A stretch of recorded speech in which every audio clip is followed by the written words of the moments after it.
మరి నిన్న ఈ మంతని నియోజకవర్గ బీఆర్ఎస్ పార్టీ ఇన్ఛార్జి కమాన్పూర్ మాజీ జెడ్పీటీసీ పుట్టమధు గారు మరి మా మంత్రివర్యులు శ్రీధర్ బాబు గారి మీద వారి అంచనాల మీద చేసిన వాక్యాన్ని మేము తీవ్రంగా ఖండిస్తున్నాం. ఎందుకంటే ఈ మంతని నియోజకవర్గంలో రాజ్యాంగం వరదిల్లుతలేదు, నేను ఢిల్లీకి వెళ్ళి ధర్నా చేస్తా అని ఆయన మాట్లాడితే మరి దయ్యాలు వేదాలు వల్లించినట్టుగా మాకు నవ్వొస్తుంది.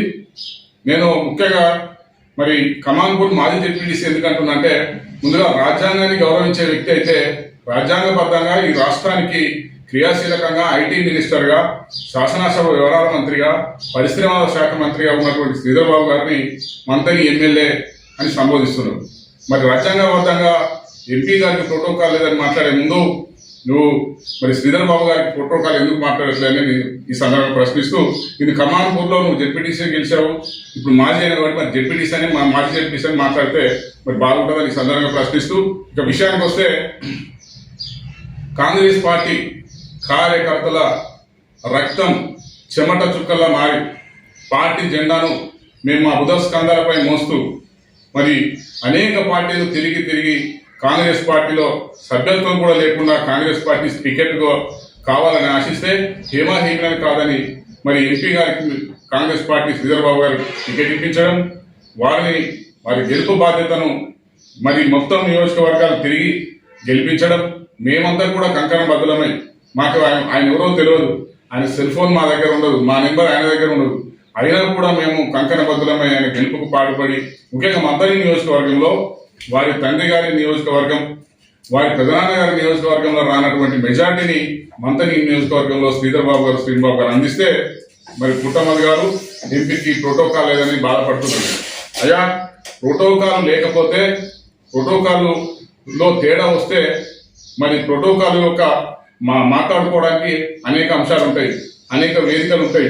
ఎంపీ గారు చదువుకున్న వ్యక్తే, ఎంపీ గారికి రాజకీయ కుటుంబం నేపథ్యం ఉన్న వ్యక్తే, మరి మీకు వచ్చి ఆయన చెప్పుకున్నాడా? ఆయన మీద ప్రేమ మీకెందుకు వస్తుందో మాకు అర్థమవుతలేదు. ఎందుకంటే ప్రోటోకాల్ లేదని ఈరోజు మీరు ముసలి కన్నీరు కాస్తున్నారు. మా దళిత సోదరి ఈ కాటాల మండలంలో జెడ్పీటీసీ గెలిచి భూపాలపల్లి జిల్లాకు జెడ్పీ చైర్పర్సన్ గా మీతో పాటు సమానంగా ప్రమాణ స్వీకారం చేస్తే మరి ఒక్క రోజు కూడా ప్రోటోకాల్ ఇవ్వలేదు. తనే స్వయంగా వీడియోలలో, ఆడియోలలో, ప్రెస్ మీట్లలో మాట్లాడింది నాకు ప్రోటోకాల్ లేదని. మరి ఆ రోజు గుర్తురాలేదా మీకు ఈ భారత రాజ్యాంగము, ఈ అంబేద్కర్ గారు, ఈ ఎస్సీలు, ఎస్టీలు, మహిళలు ఆ రోజు గుర్తురాలేదని నేను పుట్టమధు గారిని ప్రశ్నిస్తున్నా.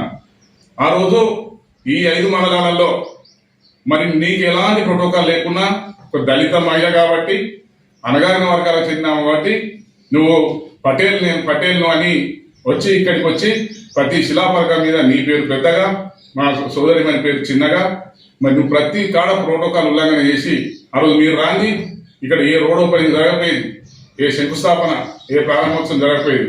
మరి ఆ రోజు కనబడలేదని ప్రోటోకాల్ అని సందర్భంగా ప్రశ్నిస్తున్నా.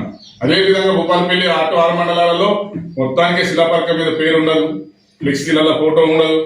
ఆ విధంగా అవమానపరిచినప్పుడు ప్రోటోకాల్ గుర్తు రాలేదా, భారత రాజ్యాంగం గుర్తు రాలేదని సందర్భంగా నేను ప్రశ్నిస్తున్నా. దాంతోపాటు ఈ నియోజకవర్గానికి పంకెనలో మీరున్నారు. భారీ వర్షాలు వచ్చినప్పుడు మరి నిమ్మగడ్డలో మన మాముత్తారంలో సత్యవతి రాథోడ్ గారు గిరిజన మంత్రి ఉన్నారు. భారీ వర్షాలు చూడడానికి వస్తే మరి మీరు కనీసం ఆ మంత్రి గారి దగ్గరికి వెళ్ళి, మీ ప్రభుత్వంలో ఉన్నారు, మీరు ఆ మంత్రి గారి దగ్గరికి వెళ్ళి అమ్మ మా పరిస్థితి ఇట్లా అయితే మాకు కొన్ని నిధులు కావాలని అడిగే సందర్భం లేదు. ఆమె గిరిజన మహిళ కాబట్టి, గిరిజన మహిళా మంత్రి కాబట్టి ఆమె దగ్గర కనీసానికి మీరు వెళ్ళి పలకరించలేదు, పరిస్థితి వివరించలేదు. మరి ఆ రోజు ప్రోటోకాల్ మీకు గుర్తురాలని అడుగుతున్నా.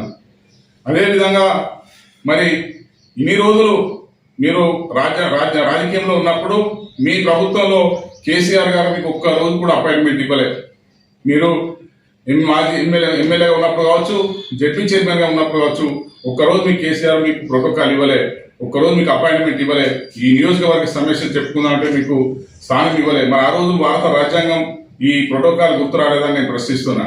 అన్నిటికి మించి సాక్షాత్తు కేటీఆర్ గారు గోదావరికానికి వస్తే సభ మీద మీరు వెళ్ళి వేదిక మీద కూర్చుందామని ఆ సీటు నుంచి ఈ సీటు దాకా నడిచి వచ్చినా కూడా మీకు ఎక్కడ కూడా స్థానం లేకపోతే చివరికి వచ్చి ఆడియన్స్ ప్రేక్షకులలో కార్యకర్తలు ఎదురుగా కూర్చున్నారు. కావాలంటే వీడియోలన్నీ మీకు షేర్ చేస్తా. మరి ఆ రోజు పోయింది మీ బీఆర్ఎస్ పార్టీలో మీరు సామాజిక న్యాయం అంటూ భారత రాజ్యాంగం అంటూ మరి ఆ రోజు ఎటుపోయింది, ఆ రోజు ప్రశ్నించరారు కదా. అన్నింటికి మించి ఇంకా శ్రీధర్ బాబు గారు నా పేరు కూడా తీయరు. అయ్యా, పేరు తీయాలంటే ఒక హోదా ఉండాలి, ఒక స్థాయి ఉండాలి. మరి మీరు ఎలాంటి వారో ఈ తెలుగు రాష్ట్ర ప్రజలందరూ తెలుసు. మరి నిర్దాక్షిణంగా ఇలా రాజ్యాంగం అంటున్నారు. మరి న్యాయబద్ధంగా వారు న్యాయ వృత్తిలో పట్టభద్రులై ఈ హైకోర్టులో భార్య భర్తలు వామన్ రావు వారి సత్యమని న్యాయమూర్తులుగా ఉంటూ ఈ స్థానిక సమస్యల మీద పోరాడుతుంటే పట్టబగలు నరి రోడ్డు మీద రాయలసీమను తలపించేలా కథల బట్టి నరికినప్పుడు మరి మీకు ఆ రోజు భారత రాజ్యాంగం గుర్తురాలే, ఈ సామాజిక న్యాయం గుర్తురాలే, మా అంబేద్కర్ గుర్తురాలే, మా రాహుల్ గాంధీ గుర్తురాలే.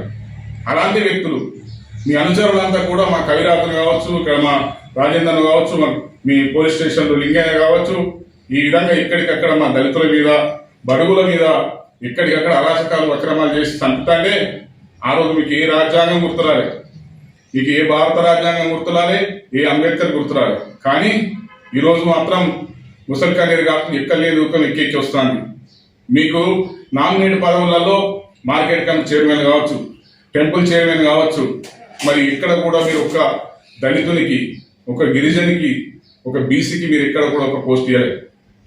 అన్ని బస్సులు కూడా అగ్రవర్ణాలకు, అగ్రవర్ణ నాయకులకు వారి నుంచి డబ్బులు తీసుకొని ఖరీదైన గిఫ్టులు తీసుకొని ఇచ్చారు. మరి ఆ రోజు ఎటుపోయింది మీ ప్రోటోకాల్, ఆ రోజు ఎటుపోయింది మీ రాజ్యాంగం అని నేను అడుగుతున్నాను. ఈ విధంగా చెప్పుకుంటూ పోతే మరి మీకు వద్దంతా చెప్పినా కూడా మీ ప్రోటోకాల్ ఉల్లంఘనలు, మీ అరాచకాలు, మీ అక్రమాలు